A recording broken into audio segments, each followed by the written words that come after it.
Hey everyone, my name is Wes, and welcome back to another episode of Terror Talk where I discuss creepy clips online. I created this original horror music to add to the video, and I hope you enjoy it. Be sure to leave your own comments, and when you're done watching, check the description if you'd like to listen to my music without the commentary. Now let's get into it and have some fun. My wife and I live in a normal suburb. We have normal jobs, normal lives, next to normal neighbors. We live the, I guess you'd say, standard American lifestyle that most of us are taught by our parents to achieve. Me sitting down to write this story is already saying something because I'm not a writer. The last time I typed something out this long was the last paper I wrote in college. But something happened not that long ago that no one can explain, and it still scares us to this day. Do you enjoy writing? Let me know in the comments below. I kind of enjoy writing to a degree, and I consider myself a good writer. But yeah, let me know in the comments below if you enjoy writing or if you consider yourself a good writer.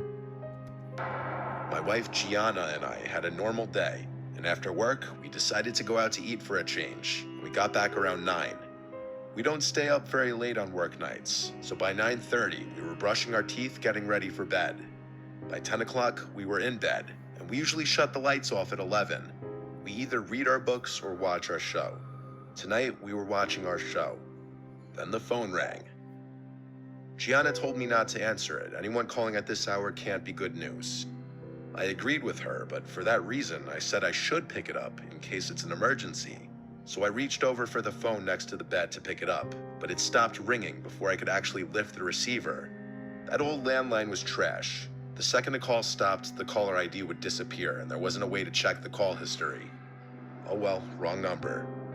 But a few minutes later, the phone rang again, so I grabbed the phone and looked at the screen.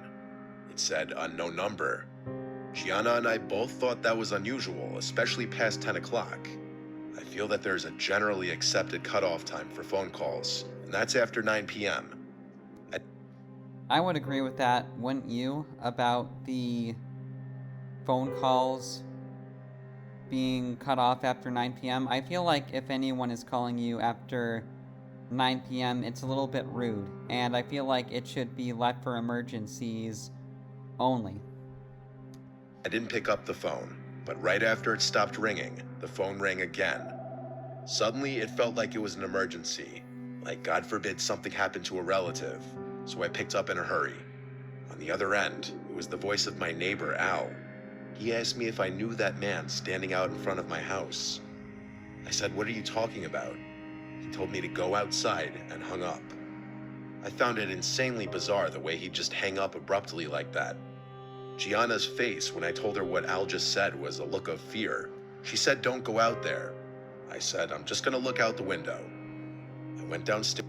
Yeah, that would be super creepy, wouldn't it, if your neighbor is calling you late at night, telling you to go look out the window at a man standing out there? That would be pretty creepy, in my opinion. And moved the curtain a bit to look out to the front lawn. There was definitely no one standing outside. I opened the front door and then the storm door and stepped out to the front stoop. I looked around and looked into the bushes right in front of the house. Nobody. So I got a little annoyed at the idea that Al would prank call us this late on a work night. It also just felt a little out of character for him to do that. I went back to bed and told Gianna that no one was out there and Al was probably messing with us. She was just as confused by that as I was. If someone you think you know, at least decently, is acting out of character, don't brush that off because it sounds like there's something off about the situation. You need to really be aware of when someone you know is acting off because you just never really know what's going on behind the scenes. It just felt bizarre. She told me to call him, and so I did, but it rang and went straight to voicemail. So I left a voicemail saying, "Hey Al, what was that call about? Give me a call back." Then the phone rang. It said unknown caller again. I picked up, and it was Al again, saying before I could even say anything, "Go outside. There's someone standing outside your house." He said it in a calm, slow voice. Then he hung up. I got up and said out loud, "All right, what the hell is going on?" I told Gianna to wait here. I went downstairs and back to the window. I looked through the curtain, and this time I saw someone standing right at the end of our walkway where it met the sidewalk. He had a hood over his head, effectively covering his face to just blackness. I was honestly shaken. I opened my door and said outside, "Can I help you?" The man just stood in place. I threatened him with calling the police. Then the house phone rang again. I closed the front door and went to the kitchen phone, and this time noticed the caller ID showed my neighbor Al's number. I picked up, and Al said in a much more normal voice, "Hey, I just got your voicemail. What was that about? I didn't call you." Wow, this would be really, really weird, having your neighbor call you back and saying that he didn't call you. And I do have a theory on it, and it is actually addressed towards the end of this video, but we'll get there. And I think I do have to agree with the theory, because, yeah, this is all pretty weird stuff.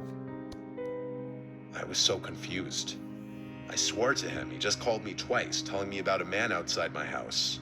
He sounded even more confused than me. Then moments later, he said he doesn't see anyone outside my house. I went back out to look out the window, and that man who was standing outside my house was gone. I demanded Al tell me right now if this was a joke, and if I found out it was and he wouldn't tell me, we'd have a problem.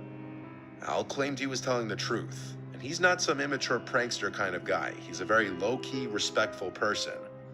I had to put him on speaker so Gianna could vouch for me that I wasn't going crazy, and that we did in fact get 2 calls from someone who sounded just like him.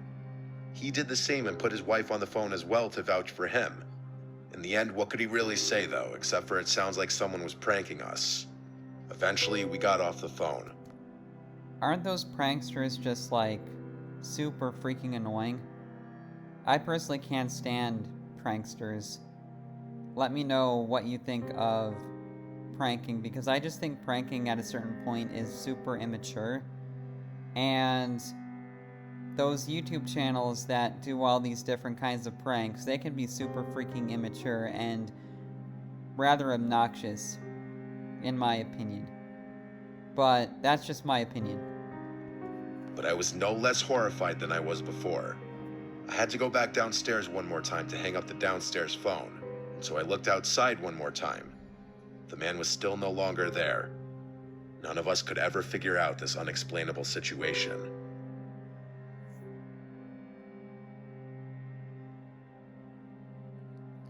So, I guess they didn't give a theory on what it was, but I'm going to give my own theory, and I think that it was a prank used by AI.